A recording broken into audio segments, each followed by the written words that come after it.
Hello, everybody, and welcome to another episode of the X Factor with the Crypto Hipster, episode 14. Today is November 18, 2022. And like Bitcoin blocks that get mined every 10 minutes, block by block, tick and talk, I am here every Friday for you. And we have an excellent show today. And let's kick things off talking about FTX. I don't want to talk about FTX, but we're going to talk about FTX. So let's see. First episode, first article we talk about, first bit of news in this crypto around the world. FTX will be the last giant to fall this cycle, says hedge fund co founder. The bear market has seen the collapse of Celsius, 3 Hours Capital, Voyager, FTX, a whole bunch of stuff. While the crisis is continuing to unfold, the former head of risk at Credit Suisse believes the exchange's fall from grace should be the last catastrophic event for this particular cycle.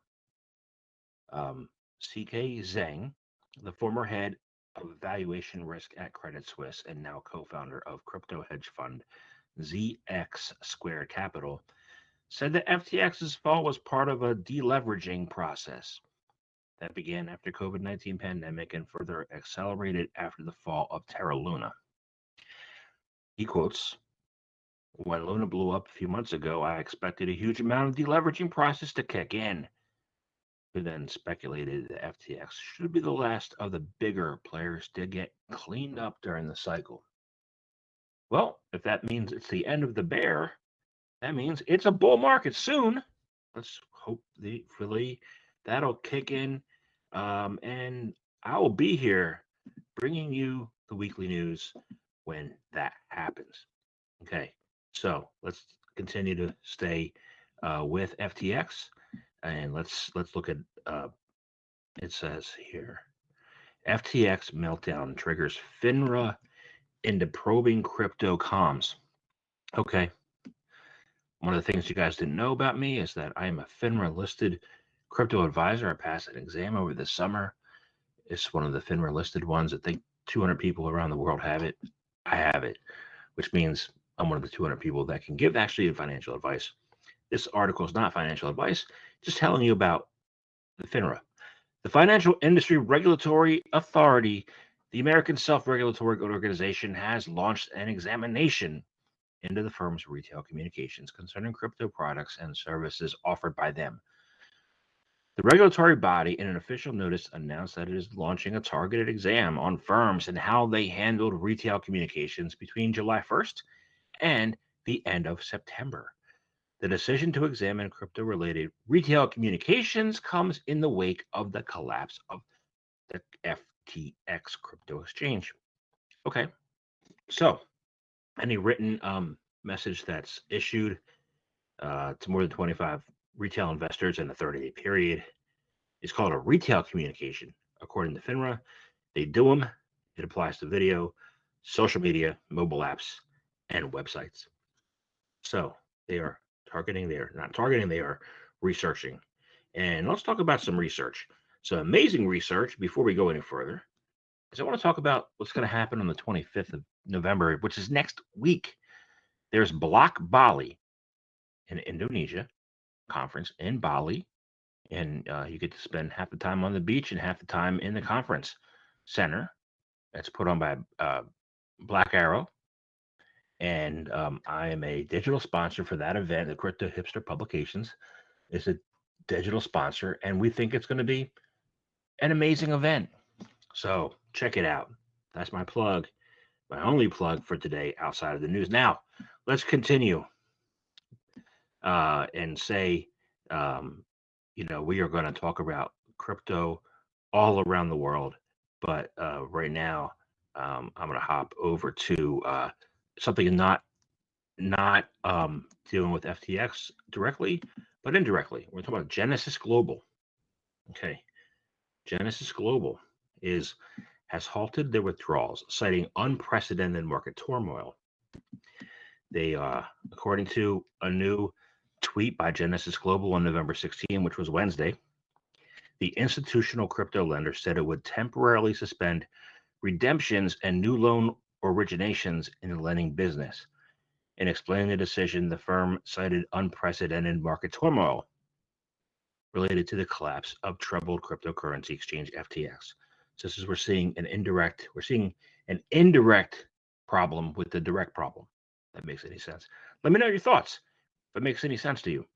Anyway, there's an abnormal levels of withdrawals that Genesis Global claims to have exceeded in their current liquidity. The firm also added that its current liquidity was negatively impacted by the collapse of Three Arrows Capital in June.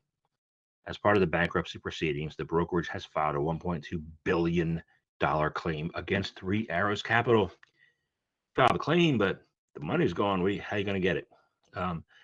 It'll be interesting to see how that plays out. And yeah, so let me know what you think about that situation. And we are going to go to talk about Ethereum. Okay.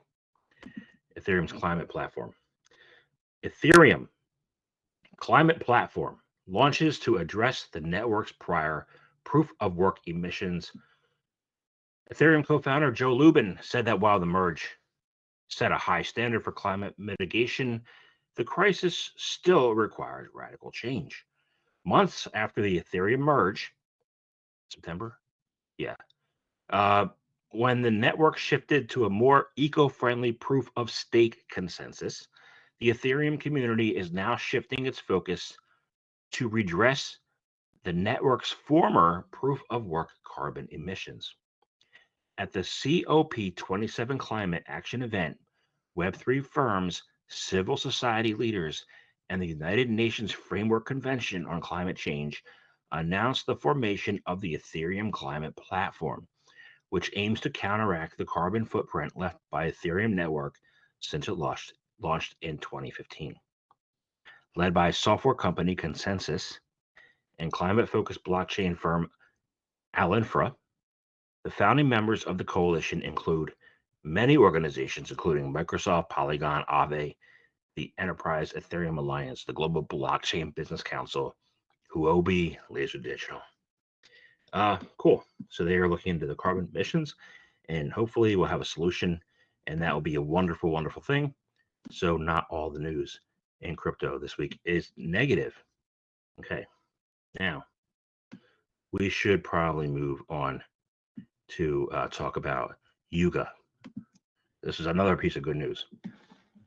Yuga Labs acquires Beeple's 10KTF game and hints at metaverse integration. So, what happened here was Yuga Labs, creators of the Bored Ape Yacht Club, BAYC, has acquired the 10KTF, the non-fungible token NFT game, founded by digital artist Michael Winkelmann, also known as Beeple. 10KTF is a browser-based NFT game that allows players to outfit heroes with crafted items and loadouts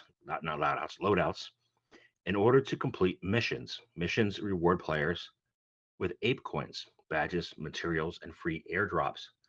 So play to earn, and you're earning ape coin, and ape coin we know has value. So the game intends to include many items that could be worn by an avatar in the future in the metaverse, including socks, backpacks, and really, really, really cool stuff in the metaverse. So that sounds absolutely amazing to me. And it is another piece of good news this week. So people say all the news in crypto is negative. It is not. So let's go to the Bahamas, because there is some negative news, and it's coming out of the Bahamas, and it's related to FTX. I'm going to be back to FTX again. Bahamian securities regulator ordered the transfer of FTX's digital assets. So we're out of the U.S. We're in the Bahamas. Yeah, it's a whole new other country with beaches and stuff, and it's amazing. The Securities Commission of the Bahamas said it had ordered the transfer of all digital assets of FTX Digital Markets, FDM, to a digital wallet owned by the commission on November 12th, just Saturday. In a November 17th statement, the SCB said it exercised its power as a regulator acting under the authority of a Supreme Court order, moving the assets to a digital wallet controlled by the Commission for Safekeeping. One of the greatest, one of the scariest things I ever heard is saying I'm from the government and I'm here to help. But I want to know your opinions on that. I want to know what you think. Let me know your thoughts. So we're going to stay in Caribbean. Okay, we're not in the Caribbean, Bahamas, but we're going to move south to the Caribbean. Caribbean nation state St. Kitts and Nevis may adopt Bitcoin Cash as legal tender by March 2023. Okay. The Caribbean nation, the Caribbean beautiful island, St. Kitts and Nevis, may declare Bitcoin Cash, as BCH, not BTC, legal tender by March 2023.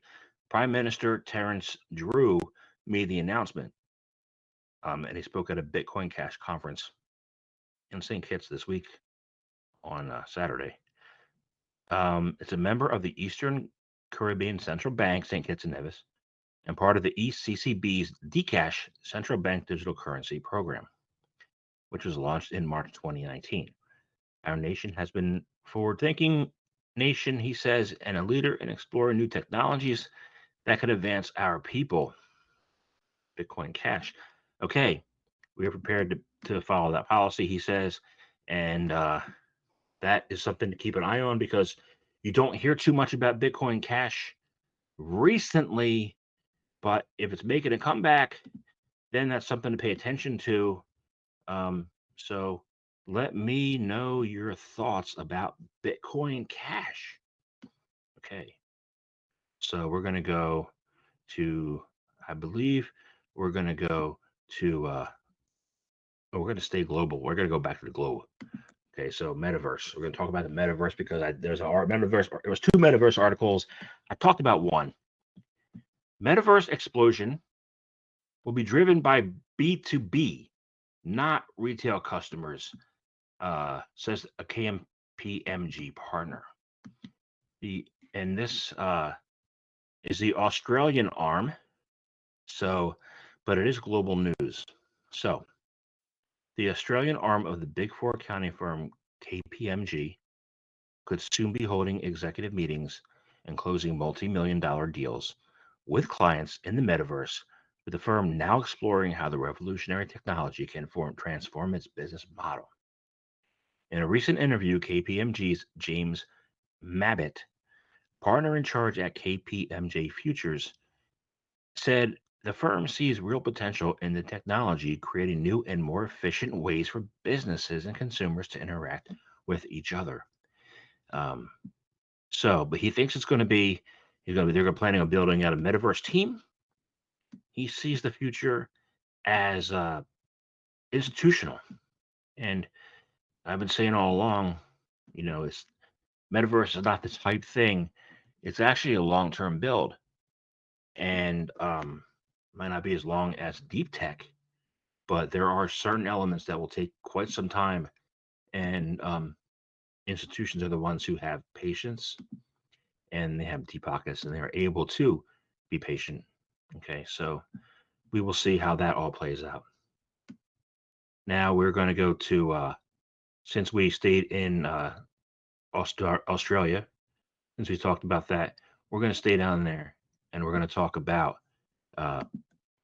the South Pacific, because we never talk about the South Pacific on this show. It's not too much out of there.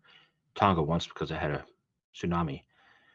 The island nation of Tuvalu said it plans to build a digital version of itself in order to preserve its history as it faces erasure due to climate change. In the South Pacific, the island nation of Tuvalu decided to turn Web3 technology in order to make sure its culture and society are preserved in the future. On November 15, the country's foreign minister, Simon Kofi, told the COP27 Climate Summit that it is looking for alternative ways to protect the country's heritage against rising sea levels brought on by climate change. And one of those ways is to recreate itself in the metaverse. if you read my book on Ukraine called Old Paradigms Die Hard, um, Mr. Mr. Kofi, you'll see how Ukraine has built a sovereign digital economy in the face of war with Russia, and it's highly possible. It's incredibly possible to do it in Web3 and the metaverse. So that might serve as a guide. Hopefully, can. But this is a wonderful idea, and it's something that is very feasible. So that is awesome. Now let's go to, since we talked about the South Pacific, I want to move up on the globe. We're going to move up and we're going to go to Asia first. We're going to go to South Korea. Um, South Korean prosecutors call on Terra co-founder Shin Hoyun Sung to cooperate. Okay. So authorities in South Korea have reportedly requested Terraform Labs co-founder Shin Hoyun Sung, also known as Daniel Shin, to appear as part of an investigation in the collapse of the firm. According to a November 14 report from Hanki Ora, the Seoul Southern Korea District Prosecutor's Office Joint Financial Securities Crime Investigation Team, that's a mouthful, announced that Shin should appear before the prosecutor sometime this week.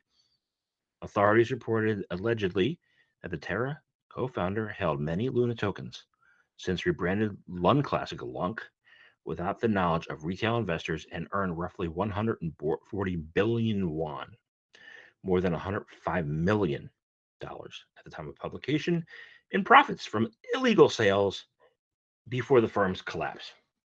Illegal sales seems to be a ongoing theme, and hopefully that ongoing theme will end. Okay, let me know your thoughts. Now, let's go a little bit north from there. Dubai, UAE. UAE regulator, the United Arab Emirates regulator, adopts blockchain to speed up commercial judgments. A judicial authority established by the UAE federal decree has adopted blockchain technology to save time and costs related to the enforcement of commercial judgments. ADGM Courts, an authority that supports the financial regulator Abu Dhabi Global Markets, has implemented blockchain technology to help save significant time for the parties in the judicial process. Commercial judgments have involved assessing various risks and dealing with commercial issues in business. That is wonderful. So if you get in the court system, one of my books um, focuses on, the recent one with Scott Chrissy Smith, focuses on how in the U.S. we could use blockchain in the family court system to create transparency and fairness. And transparency and fairness is something that you know a lot of people want to do, and you know, um, so that'd be a wonderful thing if we can achieve it. Anyway, I want to thank you. I want to thank everybody for listening to this episode of the X Factor with the Crypto Hipster. And next week is going to be Black Friday. Thursday in the U.S. is Thanksgiving, and Friday is Mad Shopping Day. So before we go out on the Mad Shopping Day, um, I'll bring in another episode next week. So enjoy the week. Enjoy Thanksgiving for those who celebrate it. And I will see everybody on the flip side of Thanksgiving.